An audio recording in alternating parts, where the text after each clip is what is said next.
and make more golems spawn, and then fed the cows some more wheat, because all of these chests need an item frame on them, and that's a lot of dead cows. I went to bed, but as per usual, there's a villager in it, so I started hitting him, but he was immune until I found his weak spot, right in his big Squidward nose. Yeah, you don't like that, do you? When I woke up, there were some friends welcoming me back for another 100 days, and then I started placing down some item frames.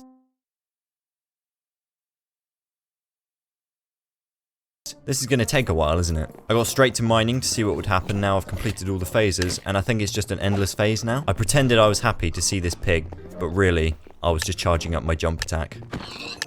After not too long, I had my first ancient debris and my first chest, and needless to say, the chests don't get better with time. They're still trash. I did the same thing with this cow, but in my eyes, it's just kindness, because at least their last thoughts were happy ones. Another monster party started, but it was all fine, until I started floating, and then realized what I had done. I swear, I didn't mean to do that. I'm gonna have to change this. Anyway, I grabbed some shulker shells.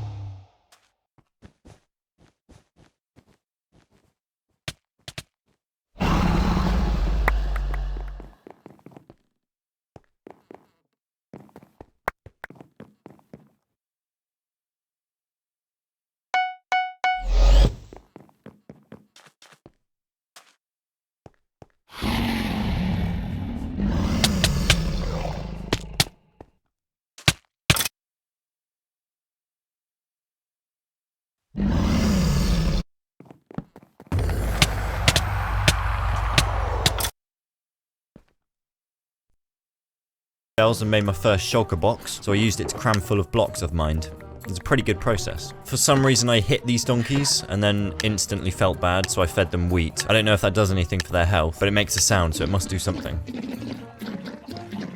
Some iron golems spawned from the villagers and helped me out with my pest problem, and on day 103 I was back to mining and got a new polar bear, so I dragged him into my house where he will be safe. I mean, sure, the last polar bear wasn't safe in my house, and actually he died, but I'm sure that won't happen again. There's no way that my house is going to burn down again. A blaze will have to spawn first. Really? That's right, my iron boy smacked him while I put out the fire. Teamwork. Why are there so many things that shouldn't be in the farm? On day 104, I met this dude who constantly looks like he's on the edge of a nervous breakdown, so I thought I'd take him home. I thought I'd be nice. I made a portal and I dragged him over. This donkey wanted to leave too, because he knows that I randomly hit donkeys for no reason, but he's staying. You're staying. Anyway, bro didn't want to go in. He just stood there. So I went to go check it out myself, and that's when I learned that you can throw items through the portal. What? I didn't know that. Look, kidding, look at this.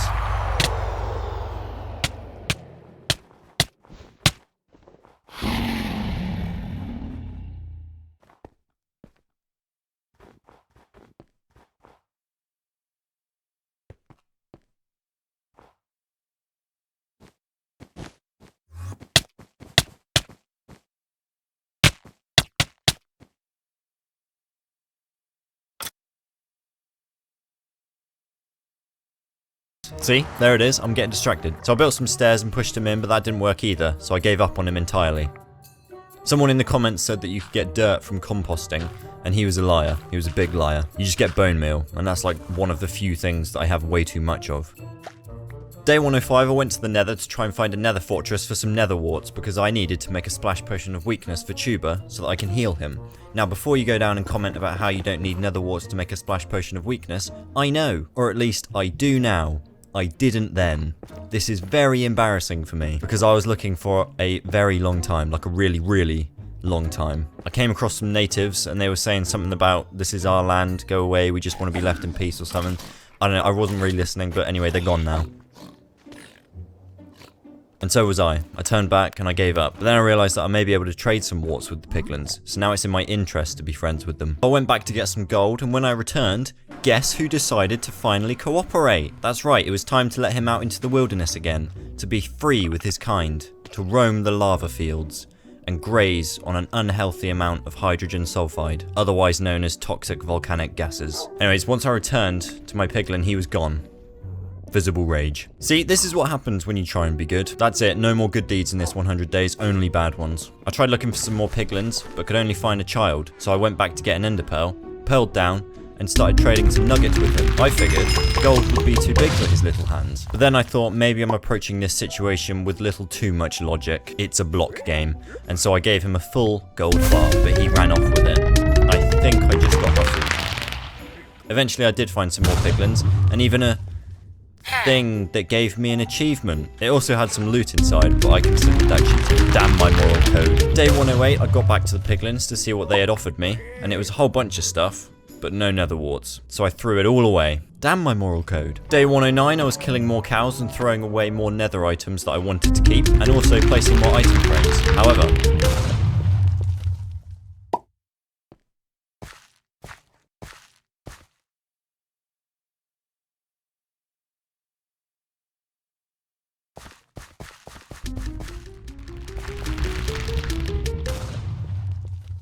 I realised I accidentally left my shulker box back there, so I had to make a very long journey to get it back.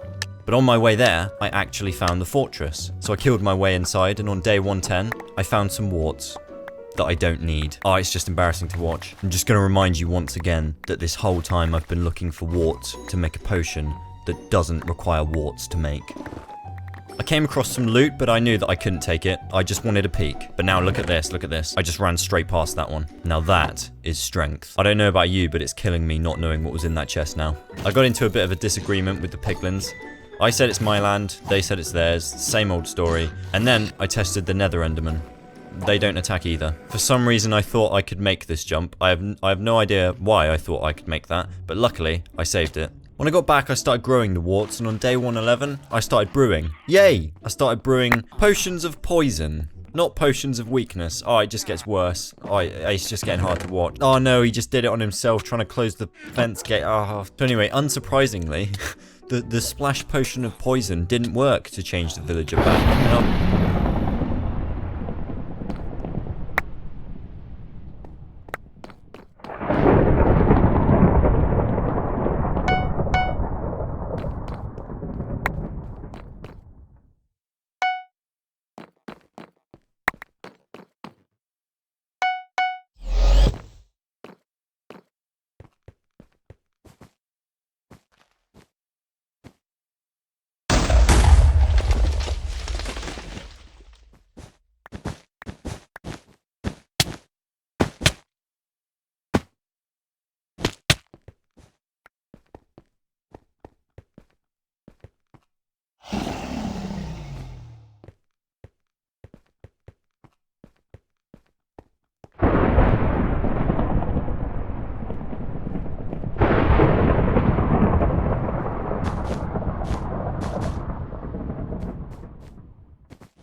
After many attempts, and even letting him out, I still hadn't caught on to the fact that I'm doing it wrong. But on day 112 I finally did, and made the splash potion of weakness, splashed him, fed him, and then watched him. When he turned back, I was excited to buy my book on the cheap, but his trades reset.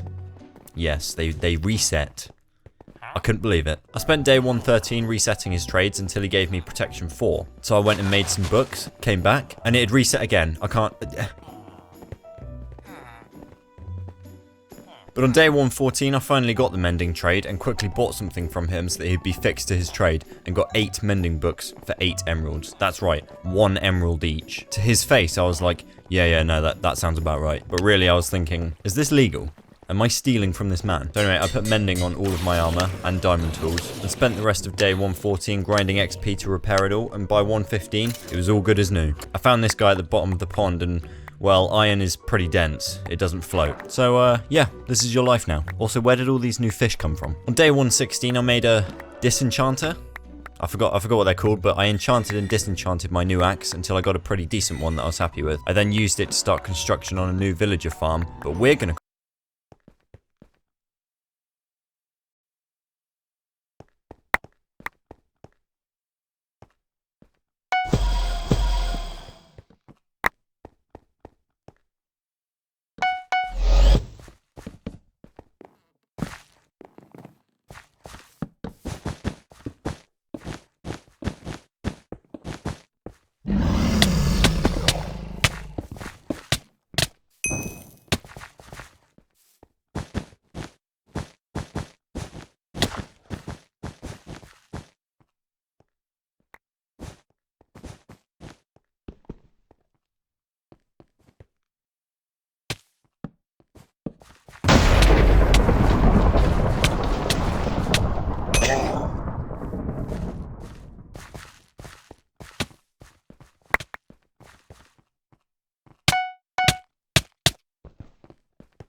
call it a villager spa. That's right, is where villagers can come and relax. And in between relaxing, I may or may not turn them into zombies for better trades and force them to breed. But on my island, this is the price you pay for a villager spa.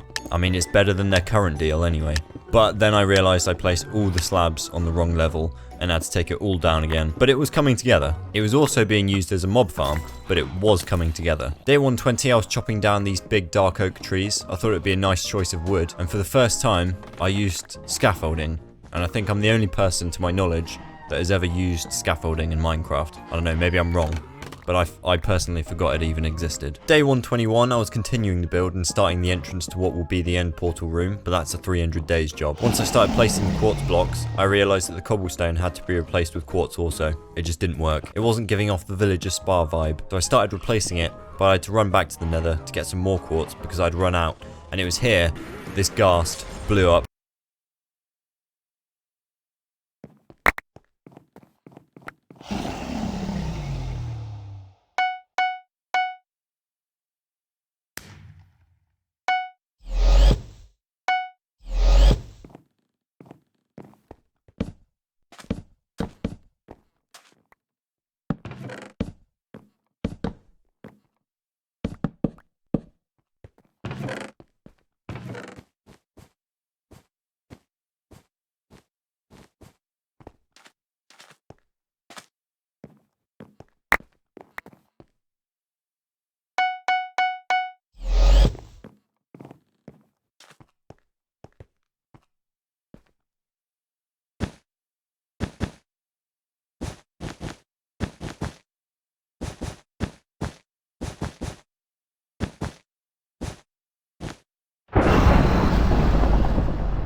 my portal. It was not good times, it was bad times. But luckily with the fire from the gas ball, I actually